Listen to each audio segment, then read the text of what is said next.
नमस्कार दोस्तों। तो कैसे हैं आप सब? आशा है बहुत ही अच्छे होंगे। अगर आप वीडियो देख रहे हैं तो ये पूछने की कोई ज़रूरत ही नहीं है कि आप कैसे हैं। तो आज सकारात्मक सोच की शक्ति का दूसरा भाग लेकर मैं फिर से आपके साथ हूँ। आज का शीर्षक है शांत मस्तिष्क शक्ति देता है। मुझे ये बताने की ज़रूरत ही नहीं है, आधुनिक जीवन की परिस्थितियों में जीने की रफ्तार इतनी तेज हो चुकी है कि मौन का अभ्यास करना अब उतना आसान नहीं रह गया है जितना कि 100 साल पहले था। हमारे जीवन में आवाज करने वाली बहुत सारी मशीनें आ गई हैं जो हमारे दादा परदादाओं के जमाने में नहीं थी, और हमारी जीवन शैली पहले की तुलना में ज्यादा तेज हो गई है। तो इसी विषय से संबंधित हमारा आज का शीर्षक है शांत मस्तिष्क शक्ति देता है। तो आइए सुनते हैं क्या है इस अध्याय में। शांत मस्तिष्क शक्ति देता है। एक होटल में नाश्ते के टेबल पे हम 3 दोस्त बैठे हुए थे। चर्चा का विषय था कि हमें रात को नींद कैसी आई, जो सचमुच बेहद महत्वपूर्ण विषय था। एक व्यक्ति ने कहा कि उसे रात को बिल्कुल नींद नहीं आई। वह बिस्तर पर इधर उधर करवटें बदलता रहा और सुबह होने पर वह उतना ही थका हुआ था जितना कि रात को सोते समय था। उसने कहा, मुझे लगता है कि मुझे बिस्तर पर जाने से पहले समाचार सुनना बंद कर देना चाहिए। पिछली रात मैंने समाचार सुन लिए थे और मुझे यकीन है कि परेशानी का कारण वही है। ये बहुत बढ़िया वाक्य है। परेशानी का कारण। कोई तवज्जो नहीं कि उसकी रात खराब गुजरी। शायद मेरी परेशानी का कारण वह कॉफी थी जो मैंने सोने से पहले पी थी।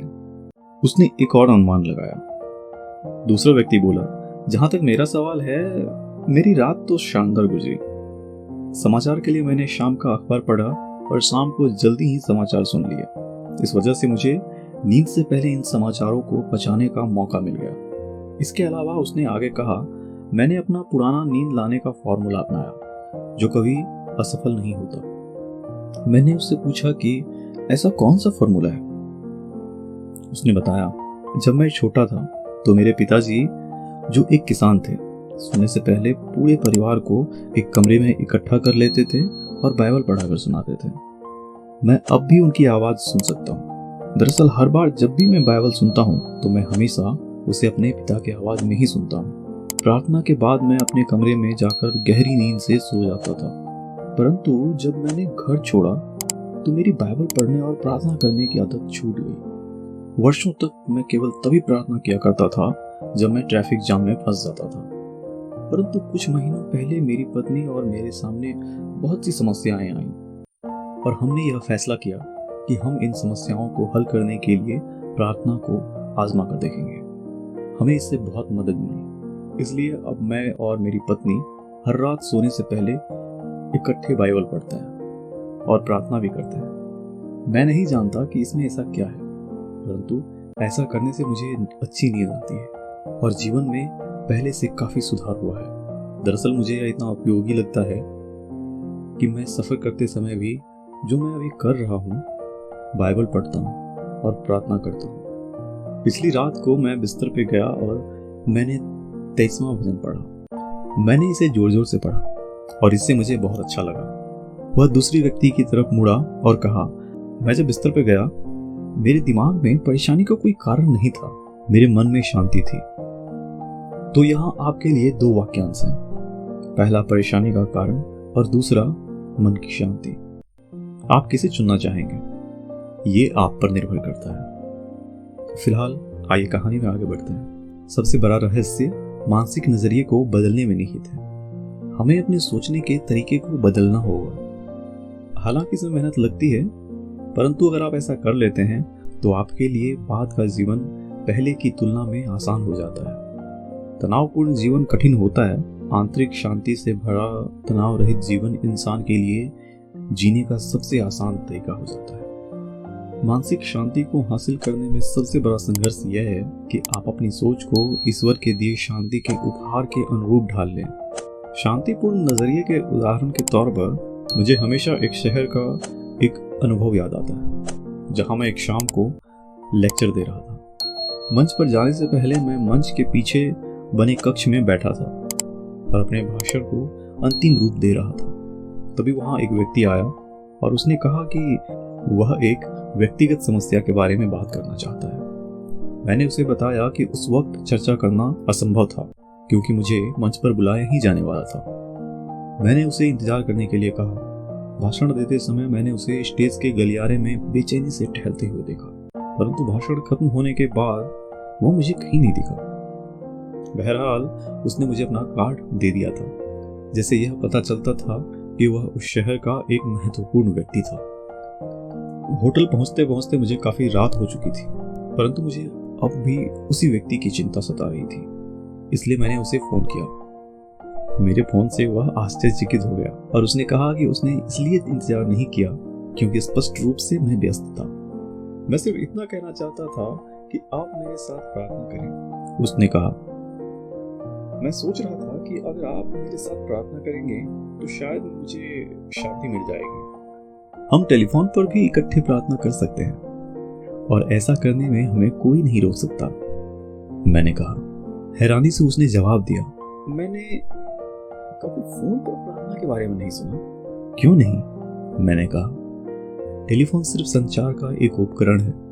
आप मुझसे कुछ इमारत दूर हैं, परंतु फोन के माध्यम से हम इकट्ठे हैं। इसके अलावा मैंने आगे कहा, ईश्वर हम दोनों के साथ है। वह टेलीफोन लाइन के दोनों तरफ है और बीच में भी है। वह आपके साथ है और वह मेरे साथ है। ठीक है, उसने स्वीकार करते हुए कहा। मैं चाहूंगा कि आप मेरे लिए प्रार्थना करें। मैंने अपनी आंखें बंद कर ली और फोन पर उस व्यक्ति के लिए प्रार्थना की। मैंने उसी तरह प्रार्थना की जैसे हम दोनों एक ही कमरे में मौजूद हों। वह मुझे सुन सकता था और ईश्वर मुझे सुन सकते थे। जब मैंने प्रार्थना समाप्त की तो मैंने सुझाव दिया, क्या आप प्रार्थना नहीं करेंगे? उसकी तरफ से कोई जवाब नहीं आया। फिर फोन की दूसरी तरफ से मुझे सुबकियां सुनाई दी और उसकी आवाज सुनाई दी, मैं भूल नहीं सकता। अरे चिंता की कोई बात नहीं है, आप 1 या 2 मिनट रो लें और फिर प्रार्थना करें, मैंने सुझाव दिया। आप ईश्वर को वो हर बात बता सकें जो आपको कष्ट दे रही है। मैं समझता हूं कि यह एक प्राइवेट लाइन है, परंतु अगर ऐसा नहीं भी है तो कोई हमारी बात सुन भी रहा है तो भी इसमें कोई फर्क नहीं पड़ता जहां तक किसी दूसरे व्यक्ति का ताल्लुक है। हम लोग सिर्फ 2 आवाजें हैं। कोई भी यह नहीं जान पाएगा कि यह आप और मैं हैं। मेरे इस तरह उत्साह बढ़ाने के बाद उसने प्रार्थना शुरू की। पहले तो झिझकते हुए और बाद में भावावेग में उसने अपने दिल की सारी उलझनें, सारी बातें उड़ेल दी। उसकी बातों में नफरत, कुंठा और असफलता भरी हुई थी। अंततः उसने दुख भरे स्वर में प्रार्थना करते हुए कहा, प्रिय ईश्वर, मैंने आज तक तुम्हारे लिए कुछ नहीं किया, इसलिए मैं तुमसे किस मुंह से मदद मांगूं? मुझे लगता है कि आप यह जानते हैं कि मैं किसी लायक नहीं हूँ, हालांकि मैं ऊपर से बहुत हिम्मत दिखाता हूँ। मैं इस सब से तंग आ गया हूँ। प्रिय ईश्वर, मेहरबानी करके मेरी मदद कीजिए। इसके बाद मैंने फिर प्रार्थना की और ईश्वर से उसकी प्रार्थना का जवाब देने के लिए कहा। फिर मैंने कहा, हे ईश्वर, फोन लाइन की दूसरी तरफ जो व्यक्ति है उसके सिर पर हाथ रखें और उसे शांति दें। उसकी मदद करें ताकि वह सिर झुकाकर आपकी शांति के उपहार को स्वीकार कर सके। फिर मैं रुका और काफी लंबे अंतराल के बाद मुझे उसकी आवाज सुनाई दी। मैं उसकी आवाज में उस टोन को कभी नहीं भूल पाऊंगा जब उसने कहा, मैं इस अनुभव को याद रखूंगा और मैं चाहता हूं कि आप यह जानें कि कई महीनों बाद पहली बार मैं अंदर से साफ, सुखी और शांत महसूस कर रहा हूं। इस व्यक्ति ने शांतिपूर्ण मस्तिष्क को हासिल करने के लिए एक आसान तरीका का प्रयोग किया। उसने अपने मस्तिष्क को खाली कर दिया और उसे ईश्वर के उपहार के रूप में शांति प्राप्त हुई। मानसिक शांति हासिल करने का मूलभूत तरीका है अपने मस्तिष्क को खाली करने का अभ्यास। इसे आगे आने वाले अध्याय में विस्तार से बताया जाएगा, परंतु यहाँ पर मैं आपको यह बताना चाहता हूँ, मानसिक कैथारसिस या बुरी भावनाओं को बाहर निकालना बहुत महत्वपूर्ण होता है। मेरी सलाह है कि आप दिन में कम से कम 2 बार अपने मस्तिष्क को खाली कर दें। यदि आवश्यकता हो तो इससे अधिक बार इस प्रक्रिया को करें। अपने मन से सारे डर, नफरत, असुरक्षा, अफसोस और अपराध बोध की भावनाएं बाहर निकालें। यह अभ्यास करें। आप अपने मस्तिष्क को सचेतन रूप से खाली करने की कोशिश कर रहे हैं। सिर्फ इसी बात से आपको राहत मिल जाएगी।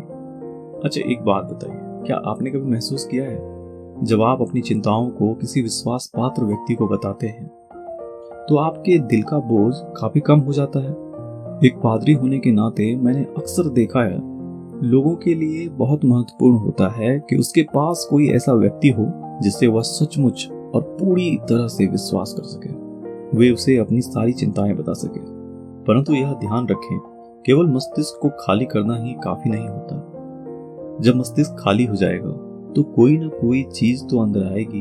मस्तिष्क में लंबे समय तक एक वैक्यूम की स्थिति नहीं रह सकती। यह संभव ही नहीं है कि आपका मस्तिष्क हमेशा खाली ही बना रहेगा। मैं यह स्वीकार करता हूँ कि कई लोग यह असंभव सा दिखने वाला काम भी कर सकते हैं, परंतु ज्यादातर लोगों के लिए यह संभव नहीं होता। अगर आप अपने मस्तिष्क में कुछ नया नहीं भरेंगे तो एक बार फिर से वही पुराने दुखद विचार आपके मस्तिष्क के दरवाजे के भीतर घुसने की कोशिश करेंगे, जिन्हें आपने वहां से निकाल फेंका था। इसे रोकने के लिए अपने मस्तिष्क में तत्काल रचनात्मक और स्वस्थ विचार भर लें। तो कैसी लगी आपको ये कहानी? अच्छी लगी तो लाइक करें, और भी अच्छी लगी तो अपने दोस्तों के साथ शेयर करें, और हमें कमेंट में बताना ना भूलें। और जल्द ही एक नई वीडियो आने वाली है, तो सब्सक्राइब करना ना भूलें।